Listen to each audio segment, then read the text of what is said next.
Heureuse de vous retrouver pour cette autre livraison du Recap. Bonjour à tous et bienvenue.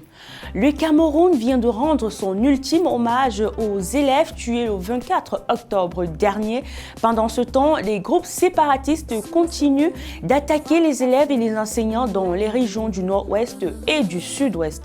Un engin explosif fait de nombreux blessés au quartier Sam, c'est à Yaoundé. Les députés sont convoqués à partir du 12 novembre prochain pour leur dernière session ordinaire de l'année 2020. Le recap de l'actualité, c'est tout de suite.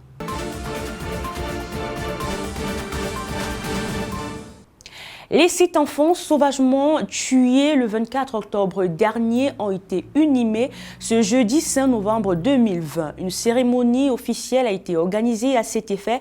Celle-ci a été présidée par le Premier ministre Joseph Djangounté qui représentait le président de la République. Après la cérémonie d'hommage, les dépouilles ont été remises aux familles pour inhumation. C'était un moment très difficile pour les familles des victimes, mais aussi pour tous les Camerounais.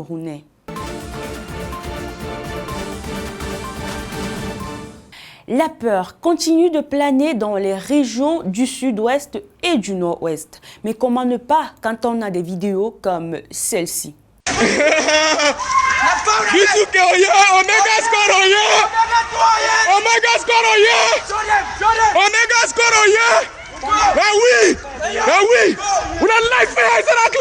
Une autre scène qui a choqué de nombreux Camerounais qui se demandent quand est-ce que prendra fin cette crise qui dure depuis 4 ans.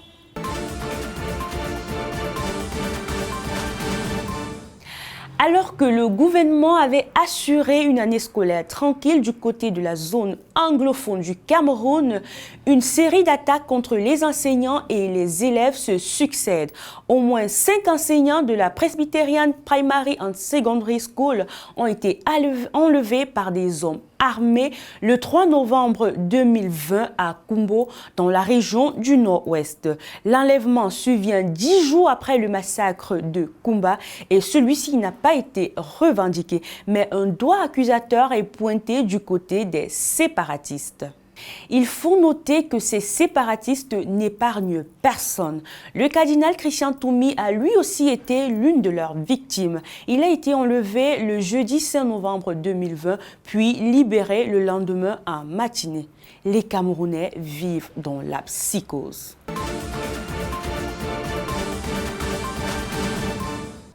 Un engin explosif a détonné le 1er novembre 2020 au quartier Sam, c'est à Yaoundé. Il n'y a pas eu de mort, mais de nombreux blessés ont été enregistrés. Les auteurs de cet incident ont profité des embouteillages pour lancer leur engin explosif avant de prendre la fuite.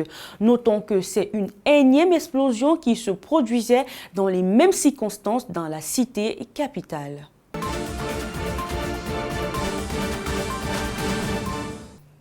Six mois de détention provisoire à la prison de Kondengui pour Alain Fogué, trésorier national du MRC, et pour Bibouni Sak, porte-parole du leader du même parti politique. Ils sont chargés de 4 chefs d'accusation, dont celui de tentative de révolution. Ils ne sont d'ailleurs pas les seuls. 36 autres militants du MRC ont été inculpés. On se souvient qu'ils avaient été arrêtés le 22 septembre dernier lors d'une marche organisée par le MRC pour exiger le départ du président Paul Biya du pouvoir.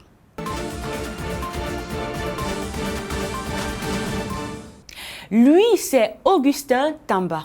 Il a été élu président de l'Association des communes et villes unies du Cameroun pour un mandat de 5 ans.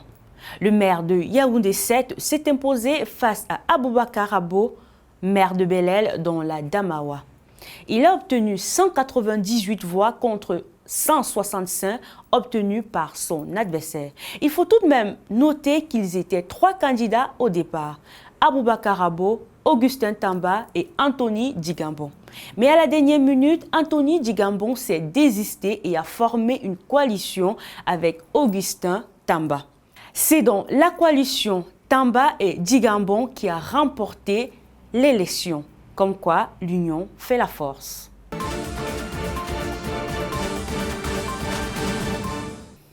Terminons en culture. Le Festival des écrans noirs a bel et bien démarré le dimanche 1er novembre 2020. Il n'y avait pas de cérémonie d'ouverture. Celle-ci avait été annulée en hommage aux victimes du massacre de Kumba.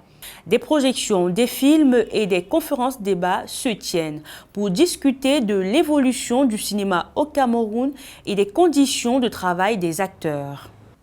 La cérémonie de clôture aura lieu ce samedi 7 novembre 2020 avec la récompense des meilleurs acteurs et des meilleurs films.